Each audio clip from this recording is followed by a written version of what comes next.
Hey folks, it's me Roger back with another video. How y'all doing? Cheers.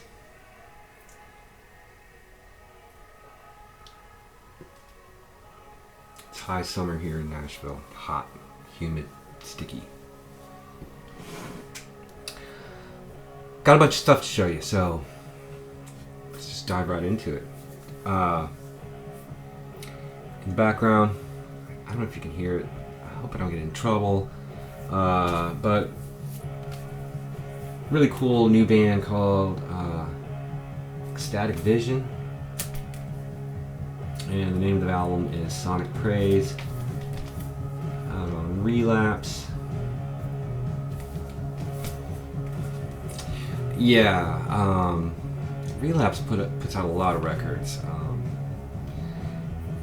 Really appealed to my inner teenager. But I really like this. This is kind of in a Hawkwind space rock sort of feel. Bet they're cool live, and you know, for a bunch of kids, it's pretty good stuff. I dig it.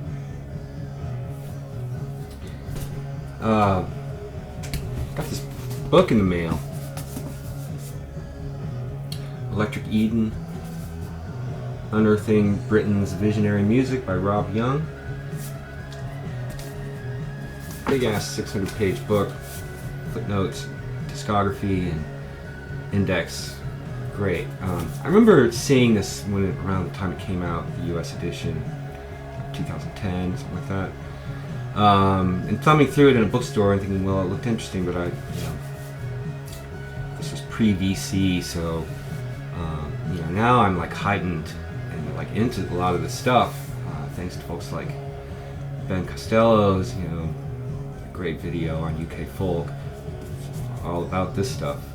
And Zach Varnke showed this in a video recently. It reminded me that, oh yeah, I bet that would be a great book. And so I ordered it. And as you can see, I've been devouring it. So I'm a little bleary-eyed. I've been lying around reading all day. Yeah, really great book. Makes me want to listen to every record he talks about. And there's a 2 CD set he put together. I don't usually go for comps, but it's kind of a compliment to the book, so I figured why not. And it's got some really interesting stuff on here. Some stuff I was familiar with, like Richard Thompson, Fairport Convention and stuff, but Comus. But yeah, really interesting selection. Yeah, can't recommend this highly enough if you're interested in that music, and I am. This is great, really great. So yeah, got a bunch of records.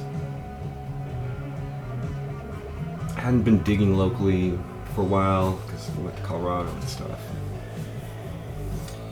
My friend Stan Link, composer Stan Link, gave me this yesterday. The original vellum manuscript of this notation that he came up with for the piano, 1986. I think he was a student of Roman Habenstock Ramadi in Venice at the time. Yeah, I've performed this piece a couple times. I was totally blown away to be given the original page of the original manuscript. It's just really cool. And then I brought it home and I noticed that he'd signed it. I inscribed it on the back. That's really touching. Yeah, really cool. I'm gonna hang it up down here in the studio.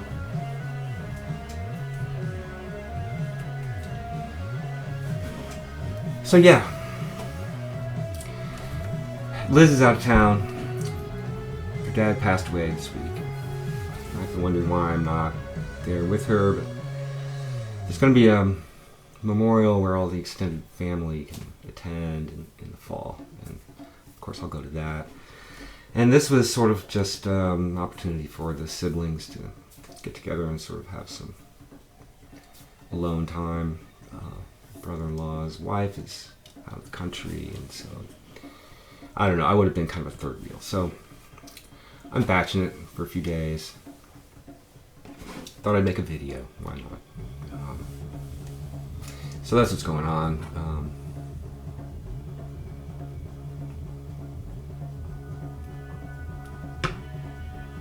So yeah, records. Yeah, you can hear this in the background. I like this a lot. Got some VCLT here. Got in the mail yesterday. I won Tim Guthrie's, his channel is called Gozer's Den. I won his 1,000 subs contest. Actually, I think everyone who made a video won a record from him. Tim's kind of stupid that way. Just kidding, Tim. Yeah, so I wasn't even sure what this was. He kind of sent me a list of records, most of which I was like, what? I don't know. I'm really kind of out of it. Can't keep up with new stuff. So, yeah, Dumb Numbers. It's on Joyful Noise. It's numbered. Here's the numbering here. Number 370 of 500. In typical Tim Guthrie fashion, it's got a beautiful insert. By the way, this cover was made by the director, David Lynch. And at first I thought it was a photograph, but I think it's a collage. I think, isn't that one of Mapplethorpe's calla lilies? But maybe it's been blurred, and then there's kind of this face here. I don't know, it's really... You know, Tim is very much about the packaging and design, being an artist himself. And it's on this really cool purple splattered vinyl. If you're not familiar with Tim, you should check out his channel. He makes really, you know, well, he's an artist. They're works of art. You know, super mad editing skills and photography skills. And really, you won't waste your time with, you know, 30-minute videos like I will. Cheers, Tim. Thanks so much. It's a really cool record. It's actually, as it turns out, so members of like Sebadoh, and it's kind of this videographer's thing, but he got a bunch of his friends from like Sebadoh and the Melvins, and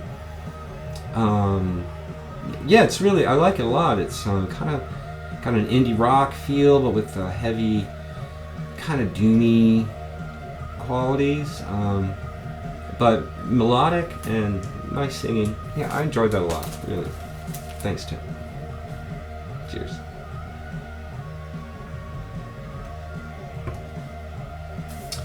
All right.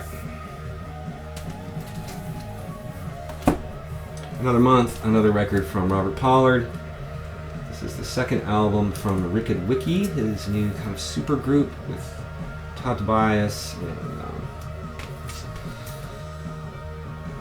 Kevin March on drums, and this Dayton guy, Nick Mitchell.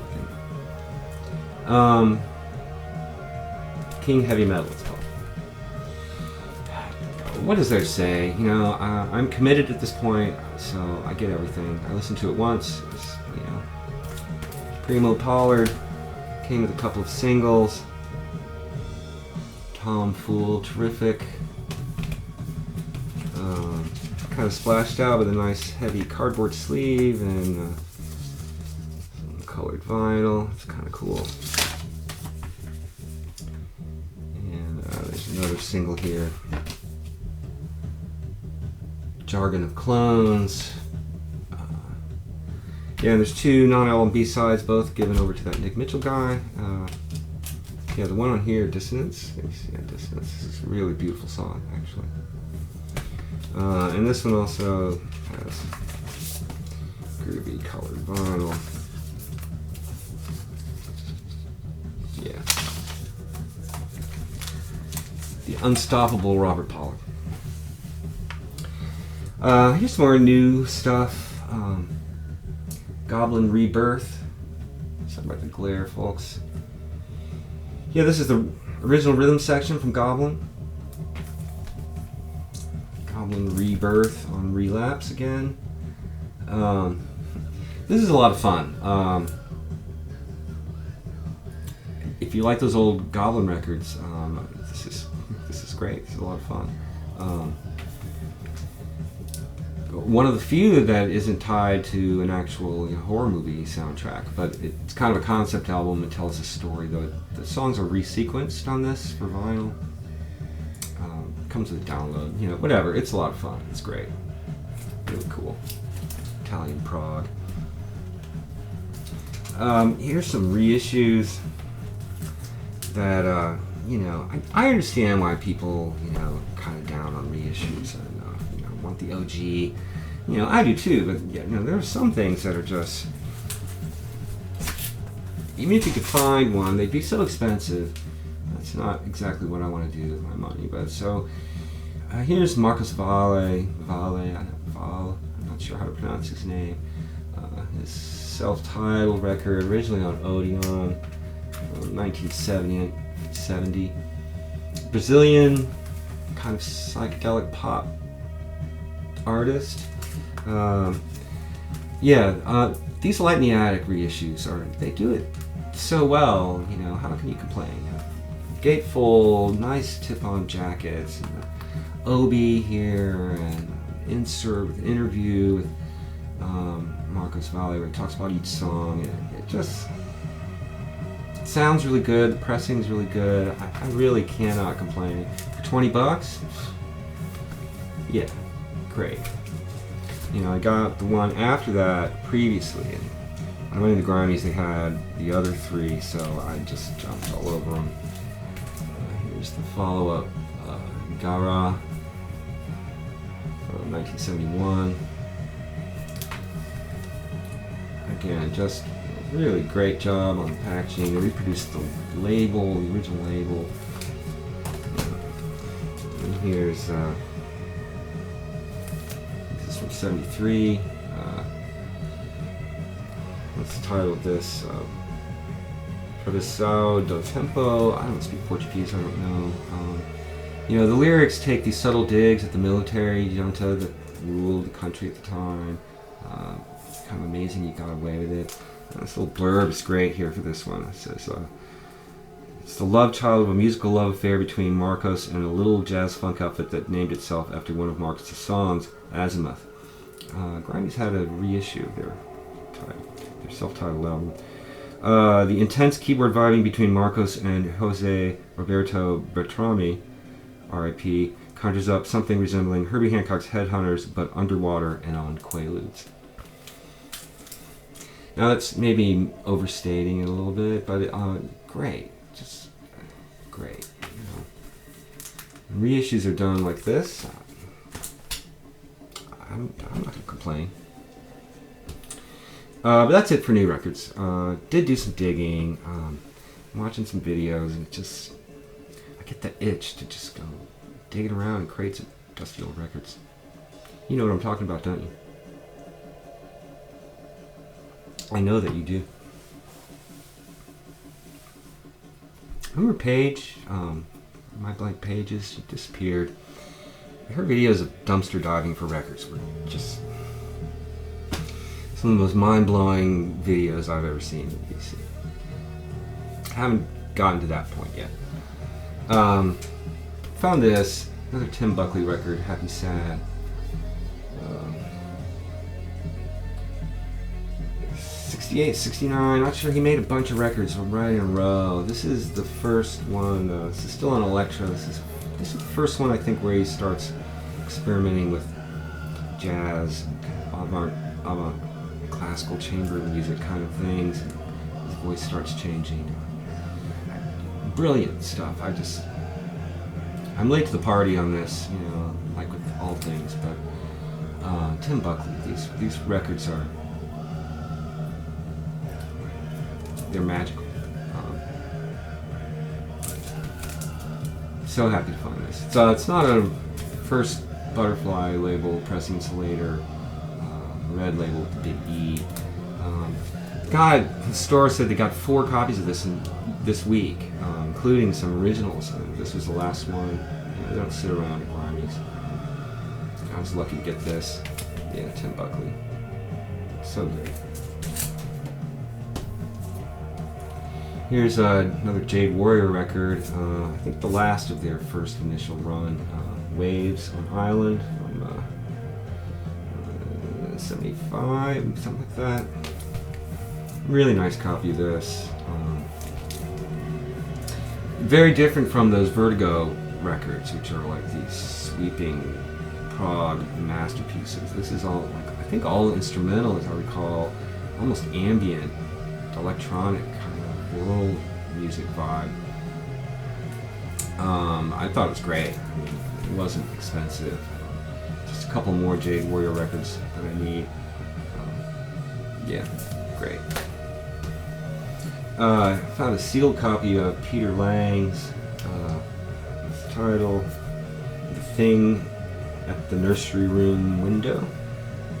Great cover. Yeah, it's on Tacoma from I think 1973. This is, obviously it was a later pressing, probably from the 80s. But you know, still sealed for like $7. So I wasn't gonna leave it there.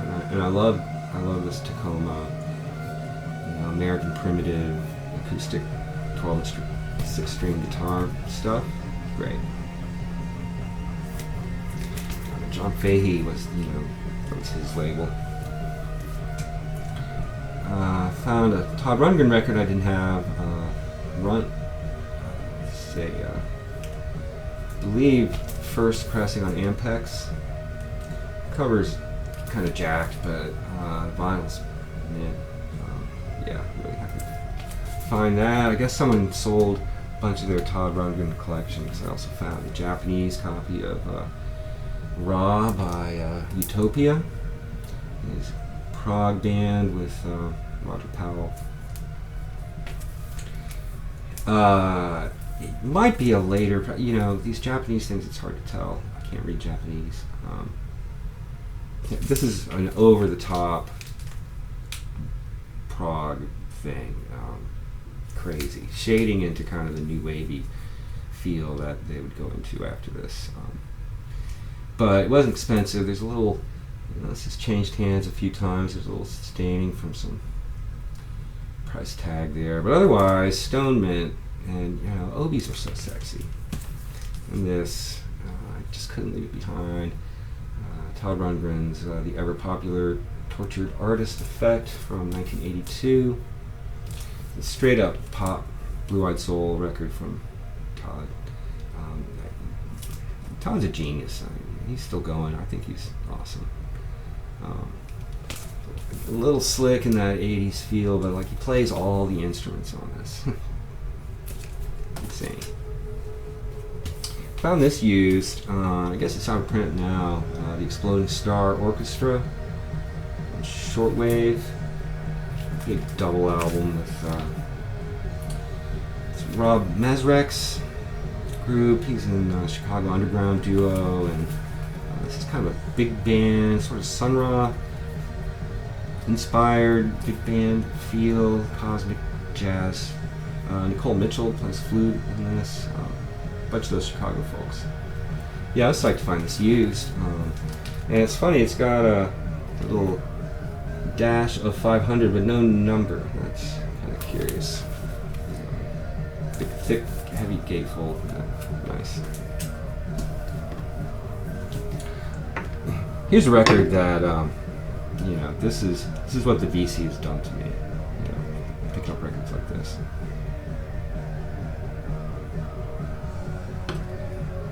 And being rewarded, you know. So cheap, like $2-3.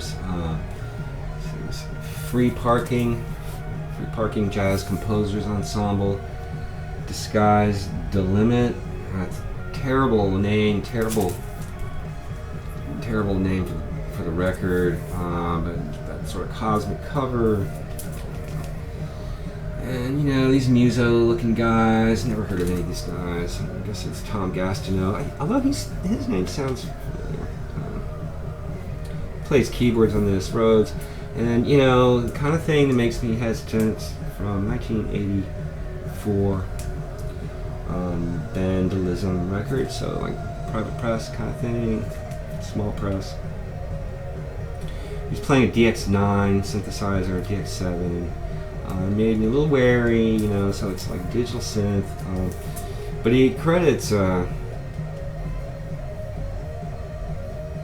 Steve Taviglione and Dave Bora for programming those things, so he's not like playing out of the box stuff. There's actually, and they sound pretty cool actually. And you know, '84 was still recorded to tape, I'm sure, and mastered to tape. So you know, it's cooking little fusion band. You know, it has a real like they're a working band. You know, back then, the tail end of those days, but you could get gigs playing in like hotels and stuff playing this kind of music, and it's pretty good. It's but yeah, you know, private press fusion for a couple bucks. I couldn't leave it. Very pleasant listening. I enjoyed it. Pick this up, Jack DeJohnette's special edition audio visual scapes. Impulse from 1988. So one of those brief times where they tried to resurrect the label. You know, it has the orange and black spine. This is actually a pretty good record. Like that digital master and custom pressed KM. It wasn't expensive, double record.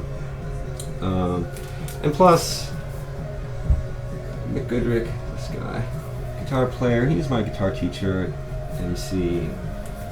He doesn't appear on a whole lot of records, so I was like, yeah, I have to own this. And it's a good fusion record. Bad early digital sound though. You know, the cymbals on Jack DeJohnette's drums. No air, no presence, kind of harsh. But you know, okay, I'm not gonna complain. Probably sounds better than the CD. Who knows? Alright, 22 minutes. I'm kind of rambling in this video. Thanks for sticking around. One more record show. It's not a really very good one. Taste of Honey, Another Taste. This is the follow-up to their debut, which is so great. And I had a feeling this was not going to be great, but you know, it's still produced by the Mazel brothers, and but it's got those, you know, four on the floor disco kind of simplified rhythms, and it has its moments. You know, I didn't hate it, but yeah, Taste of Honey. Thanks for hanging out with me, folks. Sorry to go on so long. You know, some people like long videos, some people don't like long videos. If I like you, I like your long videos. How's that? Everybody take care. I'll see you soon.